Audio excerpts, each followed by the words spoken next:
Oh.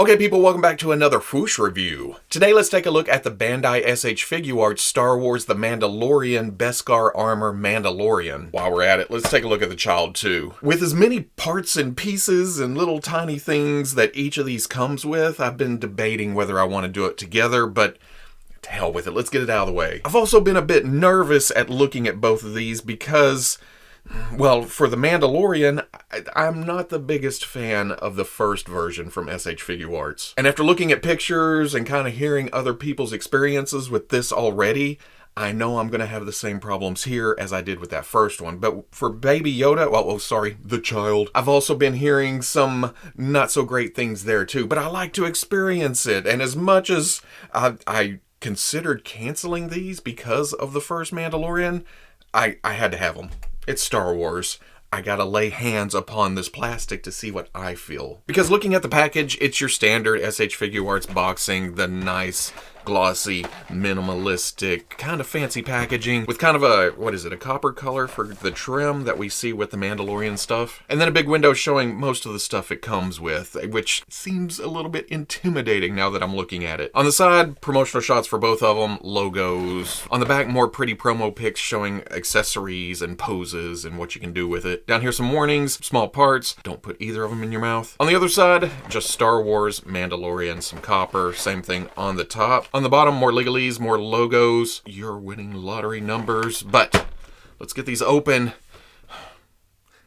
See what's going on here. And I absolutely do not like going into a review with negative feelings already. I'm hoping I open this, I start messing around with it, and I like things more than I did because I know what to expect this time around. I don't buy stuff with the thought of, oh, I'm not gonna like it, I want to enjoy my hobby. Instructions showing the swappable shoulder pad, and we're used to that with the strap going over that little tiny piece that I lost on the first Mandalorian. That's interesting. And looking at this and wondering why they broke it down that far on the first one, they must have been developing both of these figures at the same time, because yeah, that comes into play here. Oh, I hope that's yes, that's a hand with that attached. We don't need any more tiny pieces in this set. Some effects that plug in, the knife goes in the hand, all that stuff. And even though I've already heard that Baby Yoda can be frustrating, well, I can't even get out of the package. This is not a good start. Oh, it's that. Got caught up all in it. Full on swappable arms. Swappable heads. Has a blanket too. I guess I've forgotten what all this comes with. And getting them out of the package, I have two words. Over-engineered bullshit. I appreciate the effort and I like action figure engineering, but there comes a point where it is more annoying and frustrating than it is fun. And at that point, that's when I check out. It's just like, okay, I'm done with this. Meh. But getting that out of the way, honestly, and I'm not justifying a purchase that I've spent way too much money on, I do like the look of the Beskar armor here. I still have my problems with the proportions and, again, the engineering, but maybe it's the shininess of the metal. I'm a big fan of that, so it's like, ooh, it's pretty. Because the sculpting is all nicely done. As far as I can tell, it's damn accurate. Very nice and sharp, and then the details on the undersuit and down to here, stuff I didn't even realize was in the show. I get to the action figures and I think, oh, was that sculpt work on that underpiece armor there? Or the different colors where this kind of calls back to his first pieces of armor, well, from the first episode, and then the silveriness of the Beskar. If there is reuse between the first and second versions, it's from the knee down because I don't think this changed. And even that, they cast in a different color just to change it up a bit. Well, the left knee pad did change over the course of season 1 from this kind of Boba Fettish looking to, well, is that supposed to be? No? Yeah, that's just undersuit. All the other pieces of armor did change, but then we get to the arms, maybe under the armor, or like the bicep and top of the forearm is reused. The sculpt looks the same, but everything around it's different. And then the helmet may be the same sculpt, just in a shinier color, which makes me think, oh, that is so much better. Shiny. And I keep talking about the sheen, how shiny it is, and the paints and the colors and stuff, and it's all very nicely applied here. Like here on the belt has some brown dabs of paint on there with some darker brown around it, but you'll be looking and here's some paint, and there's some nice application there, but the whole thing just seems clean. And I know when he got the new armor bits that it was nice, new, shiny, and clean. Probably the same episode, he ended up with an explosion or dirt or some kind of blast marks, something. It's grungy, it's Star Wars, so this just seems out of place a bit. But again, I like the Beskar armor. I'm going to keep bringing this first version in. Better than this one because this one seemed even more aged, like he had been wearing it for a while. And the S.H. Figuarts for that version is just too clean. Here, it's easy to overlook because of the new armor. Also, for some reason, the cape on the first one, which I have no idea, I've replaced that long ago. The first version was very flat and had no life to it. Here, I don't know if it's because of how it was in the package or some tatters, but I don't mind this as much for some reason. It still just kind of lays there, but you can also crumple it up a bit, and I don't know. It's probably going to get replaced. But I like how it lays up here. And getting up here, of course, I'm going to get back to the helmet looking really small. But I have slowly come around to the camp that thinks maybe it's just too low. It's just sitting on the shoulders and it makes it appear too tiny. Because when I pop it off at the top of the neck, and the quickest and easiest way to do this is just to shove some blue tack in there, raises it up a bit, and I don't know. It doesn't look as bad like that. It makes it look more like there's an actual human inside. Plus with the blue tack, it gives me all kinds of more movement. So I'll probably take that back out for the rest of the review, but at the end and before it goes on the shelf, yeah, it's definitely getting raised up. That's the kicker right there. Looking at the child, at first glance you think, oh, that's a great looking figure. It's much more detailed than what we've had before. With the paint shading on the head, inside the ears, and then the detail work on the eyes, it just looks fantastic. And then if you're looking at it like this, the robe looks good too, because he's supposed to be kind of swaddled, kind of swallowed inside of it. Then you pick the damn thing up and realize, oh, I kind of hate this. The robe is soft goods, and for this scale, it doesn't look bad. The stitches aren't huge, especially on a tiny little figure like this. Then you look up under it, and there's, well, almost an action figure. It's not really a figure. Can you call, well, it's a skeleton. How's that? And again, I can't blame Bandai for trying, but they went way too much. Because the collar at the neck and the cuffs at the hands are actually separate plastic pieces. And the collar's not bad. It's big and bulky. It sits on top. Most of the time, you never notice it. But when you start moving around the arms, which can be a pain in the ass too, the sleeves sometimes get gappy away from the donuts around the wrists. Especially if you're trying to put the arms in the down position. See right there? Gravity just works against you. You pull it down and try, but that's why I've kind of just left the arms up. I mean, we're already working with less than an inch of action figure. That right there already is kind of frustrating. Then to overcomplicate it, because we get to the feet too, they work out okay. There's a hinge and a swivel and a ball joint, and I don't know, there's other stuff working for it. And you try to stand it up. Yes, it's standing, but that's because the robe's standing it up. In fact, if you take the feet and shove it up into the body and kind of flare out the robe, it's the same effect. In fact, as I've been messing with it for the past couple hours, I kind of prefer this because you can kind of tilt it and move it wherever you want just from the stiffness of the robe. In the display, standing, or well, wherever you want to put it, it looks great. It really, really does. But as soon as you pick it up, that's when the hate starts boiling over. Just too cute. It's hard to hate, but going over articulation, there is a dumbbell joint at the top of the neck with a ball joint down at the bottom. And with that, you can look up, down, fantastic tilt, swivel. The shoulders are kind of a dumbbell joint with a ball way up in the torso coming out to a hinge at the end. And then there's a cap inside there too. Well, I don't know what that cap does actually, now that I'm looking at it. But with that, you can shift down for some reason. I hate how far this drops down because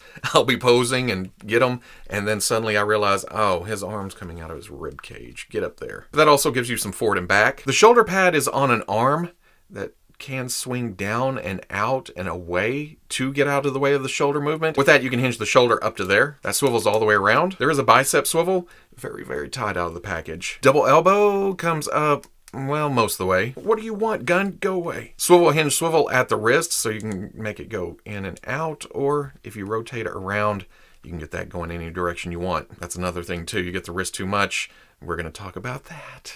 Oh, so many gripes. Ball joint lower torso along with the ball joint at the waist together.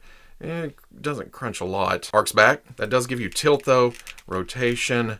Some hula hoop action. There is a swivel and a hinge at the hips. With that, you can come up to there, but there's also a drop down, but not the kind we're used to. The whole thigh assembly actually pops down. I kind of like this. It doesn't gap up as much as the usual drop down that comes from the crotch piece. And with that, you can get, well, not quite 90, but most of the way. Back, did I forget to mention the holster hinges up, and so does this side pad. It's actually on double hinge. I can hinge at the top or bottom, gets completely out of the way. And with that,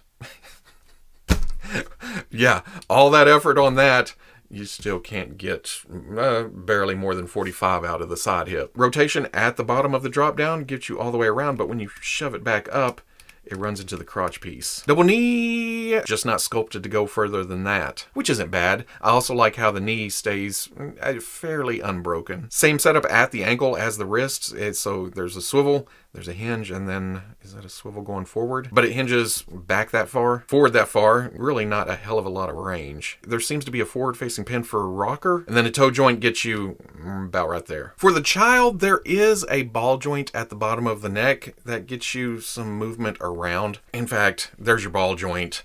There's the separate collar piece, and then we get to the shoulder, and it's a forward-facing ball joint. When you first get it out of the package and you're messing with it, you're thinking, why does that not want to go down? You actually have to twist to get it to come down and up. It's a pain in the ass. Then there is a ball joint at the waist. That gives you some movement around, but oh, that is tight. And then at the legs, there's a swivel with a hinge, and then that works down to, well, I think it's another swivel. Unfortunately, this one's a bit loose, and you try to fight it and get it flat, and of course it's going to stand as soon as I do that. Come back foot. For me, the robe does most of the standing.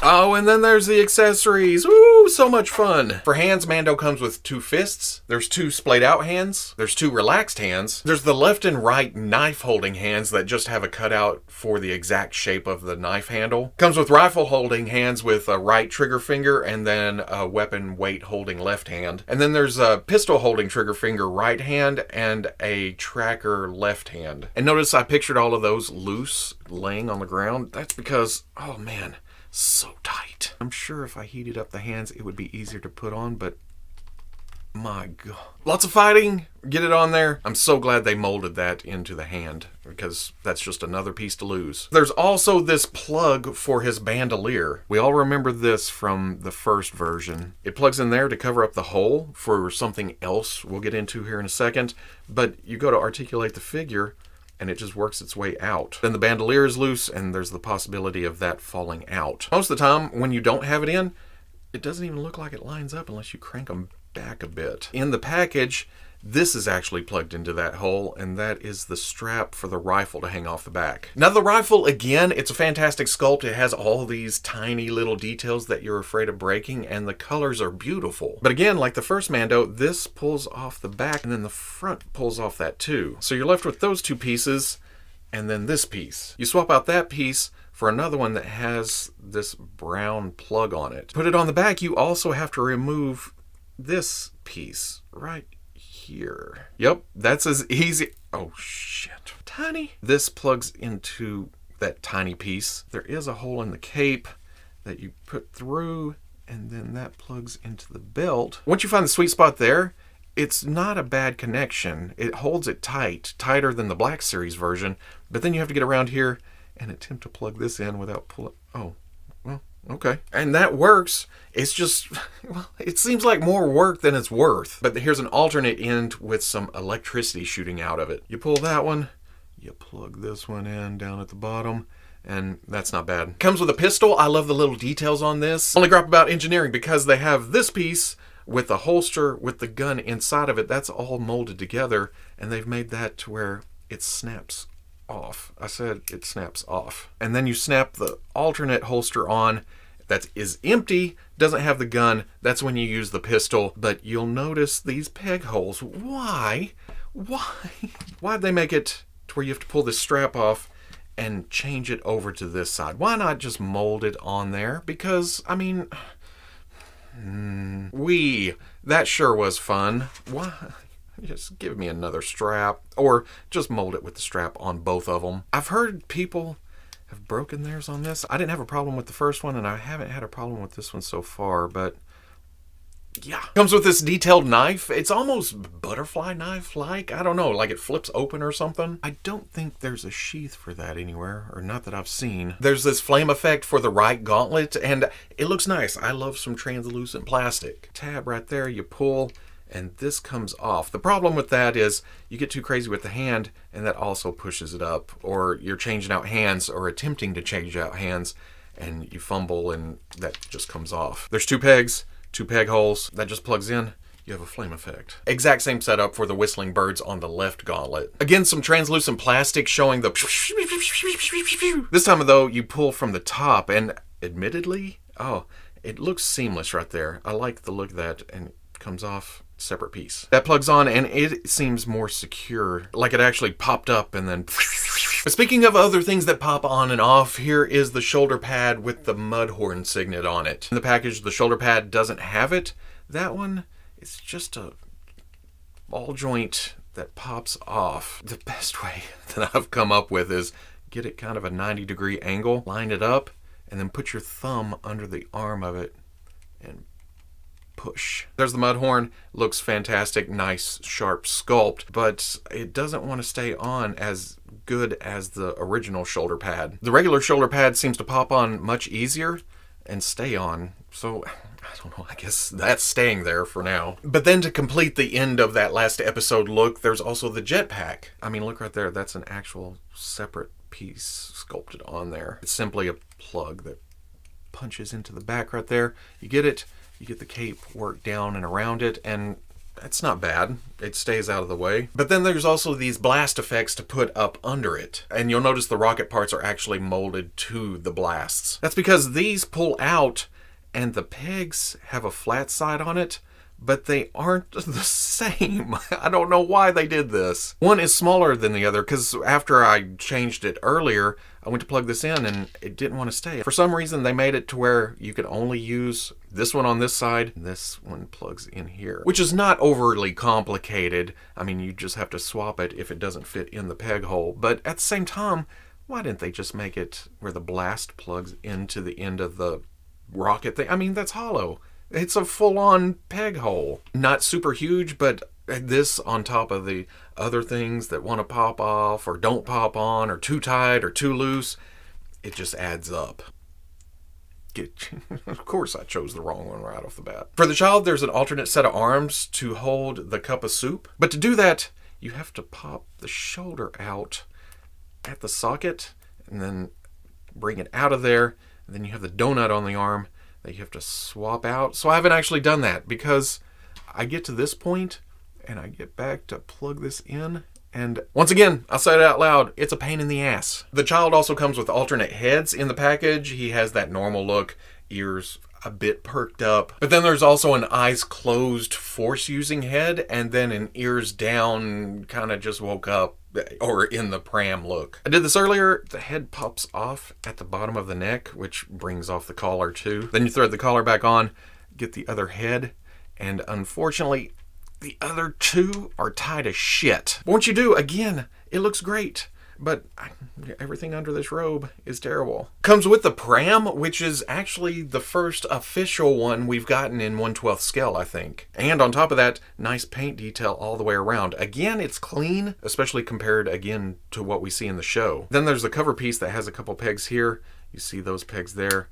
You have to kind of work it into where it looks like hinge and then close the egg up. Nice tight fit, not going to just fall off. In fact, I went to take it off a couple times and it felt right there. That peg likes to stick. And then to complete that look, there's a soft goods blanket that goes in there. But calling back to the cape of the first Mandalorian, a bit flat, a bit lifeless. Because of the scale, the blanket just kind of poofs up. It wants to do its natural thing. If nothing else, there you go, standing in the pram with the gap in the robe. So you have to take it back out and mess around with it. Height-wise, the Mandalorian stands just barely under 6 inches tall, which of course is the same size as the first S.H. Figuarts Mandalorian. Shoulder to shoulder, they're exactly the same. I have the blue tack up under the helmet on this one. And it's about the same size as the Black Series Beskar Mandalorian and, well, the original version. Shoulder to shoulder, same. Raise the head up, they would be the same height. I know you don't like to stand Django, but you're gonna have to. Also scales well with the S.H. Figuarts, Boba Fett, and Jango Fett. Again, very clean. That seems to be a trend with their armored characters. And then with both versions of the Mafex Boba Fett, just to give us an idea of, well, kind of an idea of what to expect with the Mafex Mandalorian. Again, body size is about the same. Helmets are a bit bigger. The child stands at about 1 5/16 inches tall. And then there's not a lot of comparisons out there. Here's the Black Series child, and then the Mission Fleet child, which just happens to be close to 1/12. The S.H. Figuarts is bigger, and as much as I thought, oh man, the Black Series is perfect size, I don't know. I'm thinking the S.H. Figuarts is actually closer. So at the end of the day, an annoying mess. I didn't even take pictures. That's how frustrated I got. I like how it looks, which is messing with my mind. I just hate touching it to get it there. And yes, I've already raised the head up a little bit with some blue tack. It just looks so much better with more neck. The pros is that there's tons of extras, there's posability, and it looks pretty good, but then you go to use those extras, and it's just pop this off, put this on, swap this out. Here's some extra pieces that you have to put on there. It's not too tight, or well, no, that's super tight, so and it feels like I've went insane griping about all the extra stuff it comes with, but I feel like it could be implemented better. And then the child, I'm pretty happy if it was just a plastic body. The Black Series articulation, but looks like the SHF. I don't need all that extra articulation for a character who in the show mostly just kind of waddles around, gets carried, or floats around in a crib. I like the alternate looks of the head, and we're using the Force and maybe raise up a hand or two to do magic hands. That's it. That's all I need. I don't need all the extra stuff in there. I appreciate the effort, and I'm sure somebody was sitting at a drawing board going, oh, we can put this in here and this will work and go here. I don't need it, especially if it's going to make it this frustrating. Because to hell with the robe setup and the donuts and the collar, no. I'm hoping for a third party to come along soon with all that attached. Yeah, I'm not dealing with that. Again, this is mostly negative, but I had to find out. I had to know. But I do like the Mandalorian better than the first version. Does that help? But if you enjoyed this review, comment, like, subscribe. Much love to the plus if you're interested in seeing videos early or just in a position to help out the channel, patreon.com. But wherever you may be watching this, I'll always catch you on the Fwoosh. And now that I have the rifle on the back like this, I have the head raised up, he's looking at the tracker. This may be how this figure stays for the rest of my life. It's a good representation of this look before the jetpack, before the mudhorn, and then this baby Yoda will be this. This is how it's going on the display, just like this.